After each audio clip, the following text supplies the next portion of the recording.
ರೈತ ಬಾಂಧವರಿಗೆ ಪ್ರಗತಿ ಚಾನಲ್ಗೆ ಆತ್ಮೀಯವಾದಂಥ ಸ್ವಾಗತ. ಇಂದಿನ ಇದೊಂದು ವಿಡಿಯೋದಲ್ಲಿ ಇಂದಿನ ಈರುಳ್ಳಿಯ ಮಾರುಕಟ್ಟೆಯ ಬೆಲೆಯನ್ನು ನೋಡಿಕೊಂಡು ಬರೋಣ. ಇನ್ನು ಯಾರು ಹೊಸದಾಗಿ ನಮ್ಮ ಯೂಟ್ಯೂಬ್ ಚಾನಲ್ ನೋಡ್ತಾ ಇದ್ದರೆ ತಪ್ಪದೇ ಸಬ್ಸ್ಕ್ರೈಬ್ ಆಗಿ. ನಾವು ಮಾರುಕಟ್ಟೆಗಳ ಬೆಲೆಗಳ ಅಪ್ಡೇಟ್ಗಳನ್ನು ನೀಡ್ತಾ ಇರ್ತವೆ. ಚಾನಲನ್ನು ಈಗಲೇ ತಪ್ಪದೇ ಸಬ್ಸ್ಕ್ರೈಬ್ ಆಗಿ. ಇಂದು ಈರುಳ್ಳಿಯ ಮಾರುಕಟ್ಟೆಯ ಬೆಲೆಯನ್ನು ನೋಡ್ಕೊಂಬರೋದಾದರೆ, ಇಂದು ಈರುಳ್ಳಿ ವಿಜಯಪುರದಲ್ಲಿ 800ದಿಂದ 1400, 800ದಿಂದ 1400 ರೂಪಾಯಿವರೆಗೆ ವಿಜಯಪುರದಲ್ಲಿ ಒಂದು ಕ್ವಿಂಟಲ್ ಈರುಳ್ಳಿಯ ಬೆಲೆಯನ್ನು ಹೊಂದಿದೆ. ಹಾಗೆ ಇನ್ನೊಂದು ಮಾರುಕಟ್ಟೆ ಆದಂಥ ಚಿಕ್ಕಬಳ್ಳಾಪುರದಲ್ಲಿ 1000ದಿಂದ 1800 ರೂಪಾಯಿವರೆಗೆ ಚಿಕ್ಕಬಳ್ಳಾಪುರ ಮಾರುಕಟ್ಟೆಯಲ್ಲಿ ಒಂದು ಕ್ವಿಂಟಲ್ ಈರುಳ್ಳಿಯ ಬೆಲೆಯನ್ನು ಹೊಂದಿದೆ.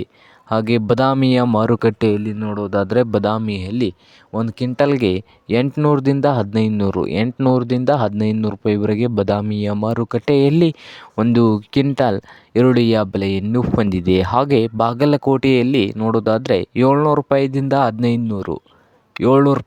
1500 ರೂಪಾಯಿವರೆಗೆ ಬಾಗಲಕೋಟೆಯಲ್ಲಿ ಒಂದು ಕ್ವಿಂಟಲ್ ಈರುಳ್ಳಿಯ ಬೆಲೆಯನ್ನು ಹೊಂದಿದೆ.